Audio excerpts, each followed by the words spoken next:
أعوذ بالله من الشيطان الرجيم.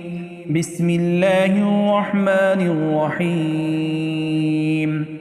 ألف لام را، تلك آيات الكتاب المبين. إنا أنزلناه قرآنا عربيا لعلكم تعقلون. نحن نقص عليك أحسن القصص بما أوحينا إليك هذا القرآن وإن كنت من قبله لمن الغافلين. إذ قال يوسف لأبيه يا أبت إني رأيت أحد عشر كوكبا والشمس والقمر رأيتهم لي ساجدين.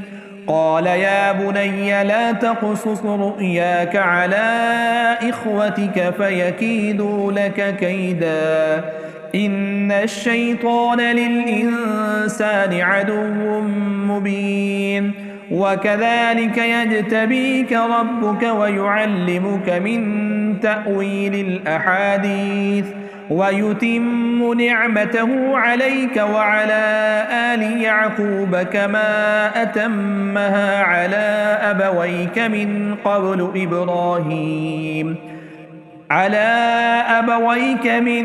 قبل إبراهيم وإسحاق إن ربك عليم حكيم.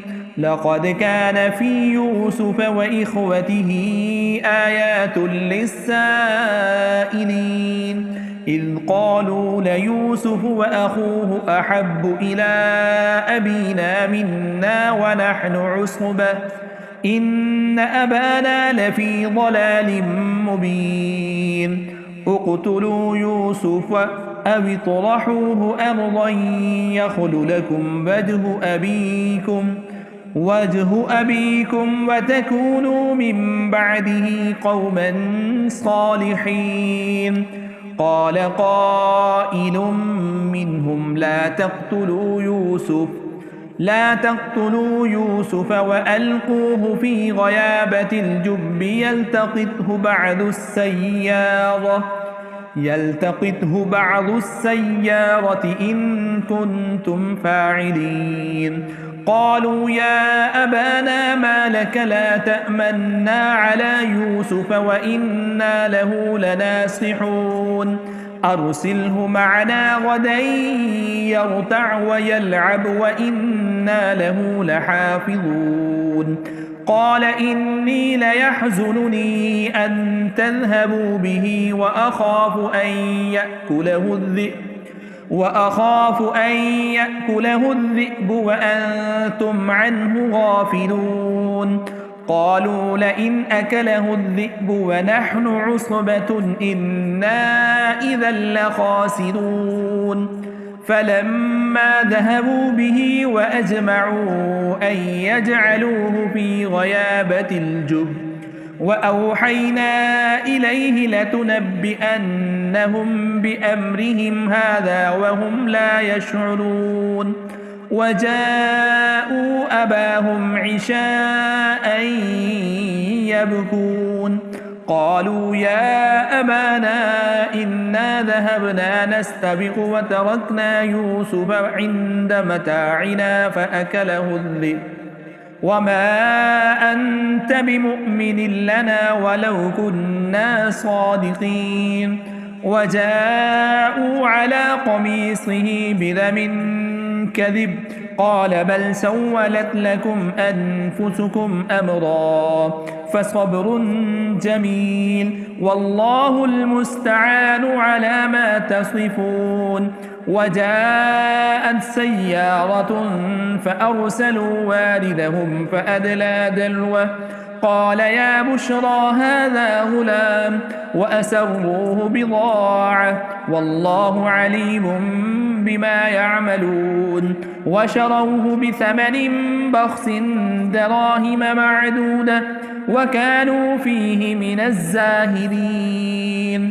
وقال الذي اشتراه من مصر لامرأته أكرمي مثواه عسى أن ينفعنا أو نتخذه ولدا وكذلك مكنا ليوسف في الأرض ولنعلمه من تأويل الأحاديث والله غالب على أمره ولكن أكثر الناس لا يعلمون ولما بلغ أشده آتيناه حكما وعلما وكذلك نجزي المحسنين وراودته التي هو في بيتها عن نفسه وغلقت الأبواب وقالت هيت لك قال معاذ الله إنه ربي أحسن مثواي إنه لا يفلح الظالمون ولقد همت به وهم بها لولا أن رأى برهان ربه كذلك لنصرف عنه السوء والفحشاء إنه من عبادنا المخلصين واستبق الباب وقدت قميصه من دبر وألف يا سيدها لدى الباب قالت ما جزاء من أراد بأهلك سوءا إلا أن يسجن أو عذاب أليم قال هي راودتني عن نفسي وشهد شاهد من أهلها إن كان قميصه قد من قبل فصدقت وهو من الكاذبين وإن كان قميصه قد من دبر فكذبت وهو من الصادقين فلما رأى قميصه قد من دبر قال إنه من كيدكن إن كيدكن عظيم يوسف أعرض عن هذا واستغفري لذنبك إنك كنت من الخاطئين وقال نسوة في المدينة امرأة العزيز تراود فتاها عن نفسه قد شغفها حبا إنا لنراها في ضلال مبين فلما سمعت بمكرهن أرسلت إليهن وأعتدت لهن متكأ وآتت كل واحد منهن سكينا وقالت اخرج عليهن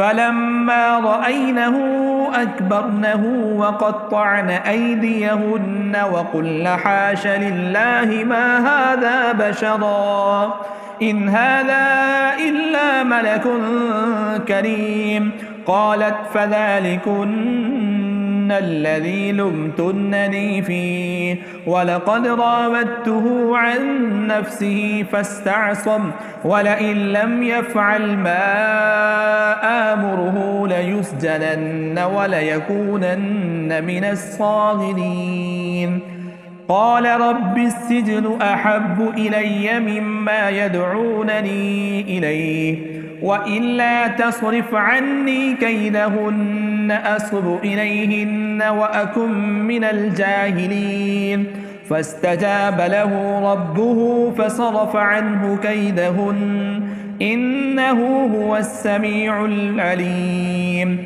ثم بدا لهم من بعد ما رأوا الآيات ليسجننه حتى حين ودخل معه السجن فتيان قال أحدهما إني أراني أعصر خمرا وقال الآخر إني أراني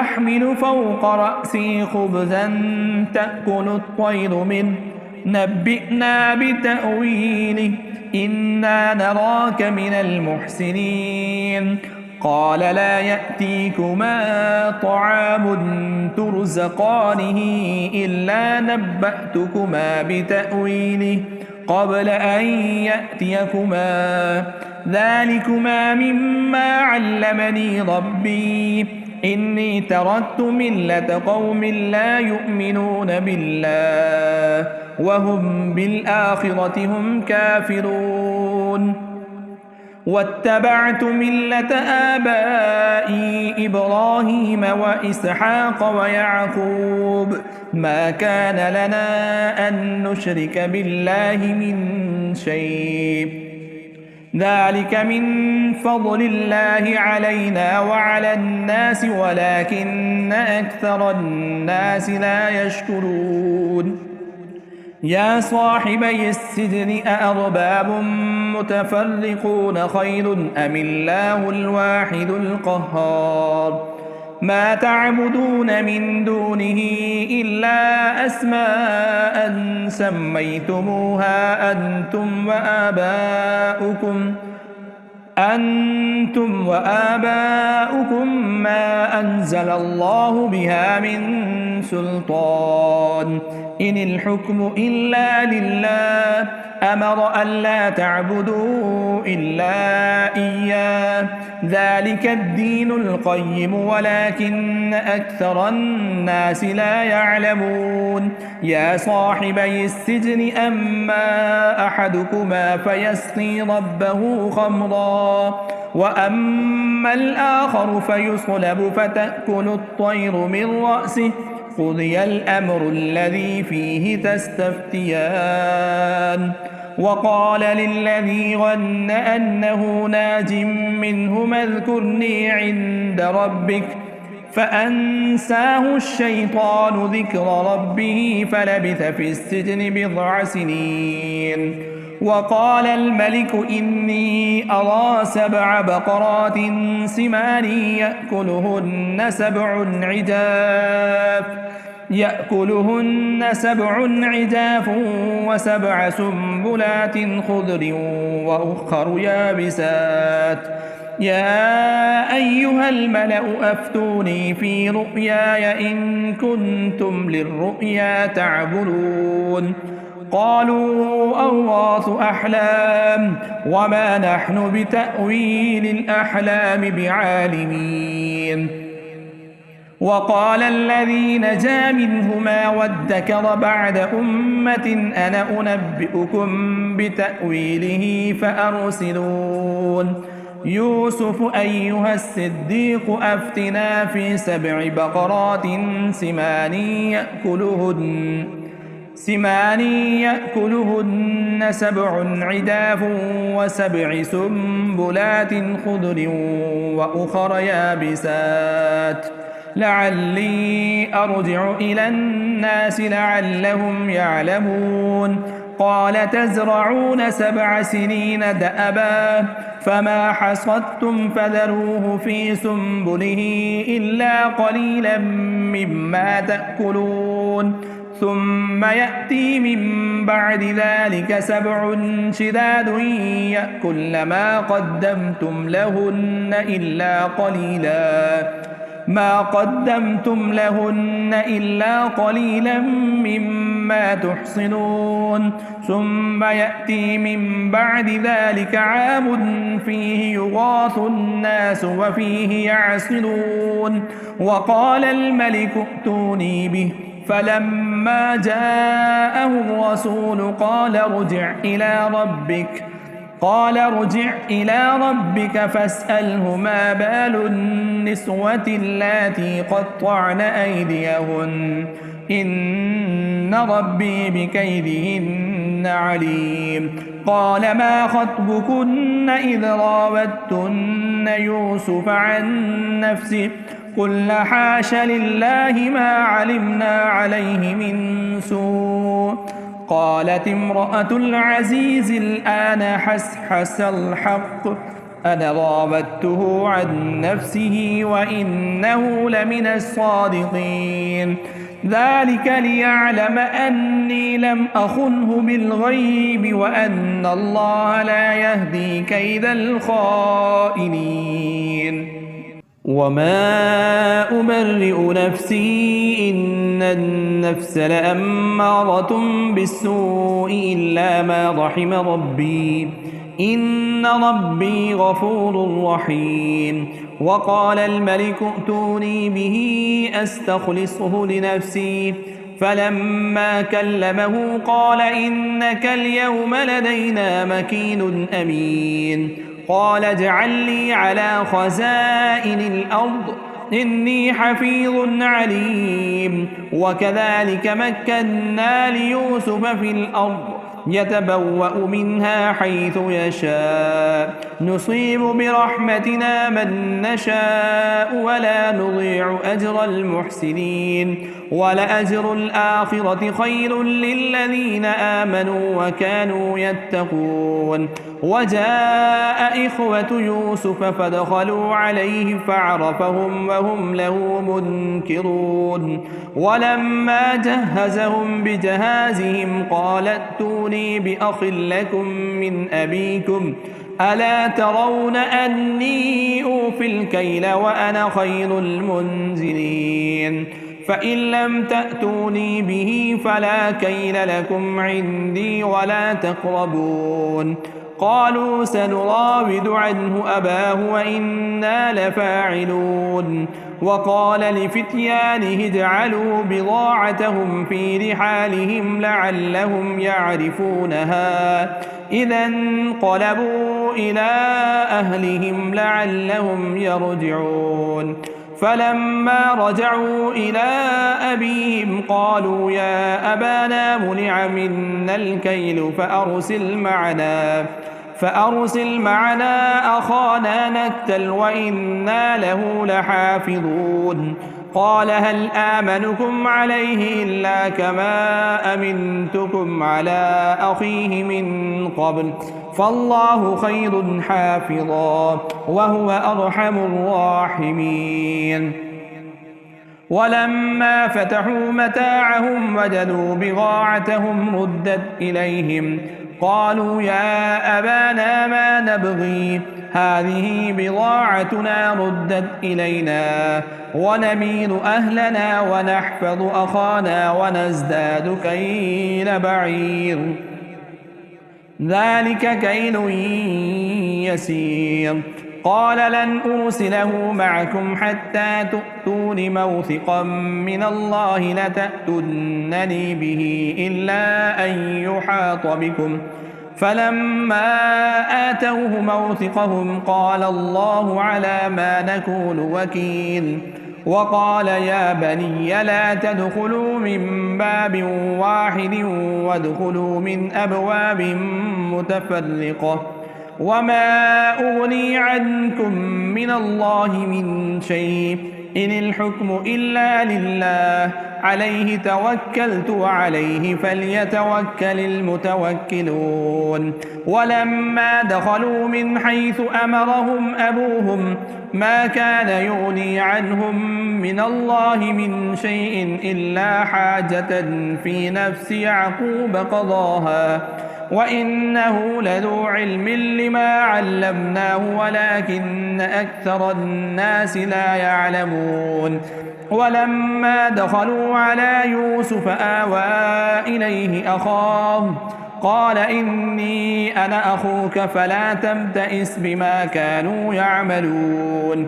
فلما جهزهم بجهازهم جعل السقاية في رحل أخيه ثم أذن مؤذن أيتها العير إنكم لسارقون.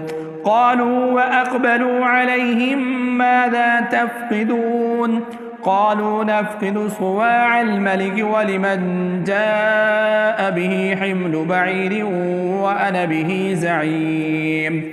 قالوا تالله لقد علمتم ما جئنا لنفسد في الأرض وما كنا سارقين. قالوا فما جزاؤه إن كنتم كاذبين. قالوا جزاؤه من وجد في رحله فهو جزاؤه كذلك نجزي الظالمين. فبدأ بأوعيتهم قبل وعاء أخيه ثم استخرجها من وعاء أخيه كذلك كدنا ليوسف ما كان ليأخذ أخاه في دين الملك إلا أن يشاء الله نرفع درجات من نشاء وفوق كل ذي علم عليم. قالوا إن يسرق فقد سرق أخ له من قبل فأسرها يوسف في نفسه ولم يبدها لهم قال أنتم شر مكانا والله أعلم بما تصفون. قالوا يا أيها العزيز إن له أبا شيخا كبيرا فخذ أحدنا مكانه إنا نراك من المحسنين. قال معاذ الله أن نأخذ إلا من وجدنا متاعنا عنده إنا إذا لظالمون.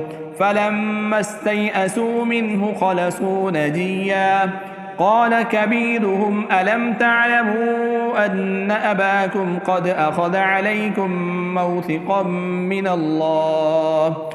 موثقا من الله ومن قبل ما فرطتم في يوسف فلن أبرح الحرب حتى يأذن لي أبي أو يحكم الله لي وهو خير الحاكمين. ارجعوا إلى أبيكم فقولوا يا أبانا إن ابنك سرق وما شهدنا إلا بما علمنا وما كنا للغيب حافظين. واسأل القرية التي كنا فيها والعير التي أقبلنا فيها وإنا لصادقون. قال بل سولت لكم أنفسكم أمرا فصبر جميل عسى الله أن يأتيني بهم جميعا إنه هو العليم الحكيم. وتولى عنهم وقال يا أسفا على يوسف وابيضت عيناه من الحزن فهو كظيم. قالوا تالله تفتأ تذكر يوسف حتى تكون حرضا أو تكون من الهالكين. قال إنما أشكو بثي وحزني إلى الله وأعلم من الله ما لا تعلمون. يا بني اذهبوا فتحسسوا من يوسف وأخيه ولا تيأسوا من روح الله إنه لا ييأس من روح الله إلا القوم الكافرون. فلما دخلوا عليه قالوا يا أيها العزيز مسنا وأهلنا الضر وجئنا ببضاعة مزجاة فأوف لنا الكيل وتصدق علينا إن الله يجزي المتصدقين. قال هل علمتم ما فعلتم بيوسف وأخيه إذ أنتم جاهلون؟ قالوا أئنك لأنت يوسف؟ قال أنا يوسف وهذا أخي قد من الله علينا إنه من يتق ويصبر فإن الله لا يضيع أجر المحسنين.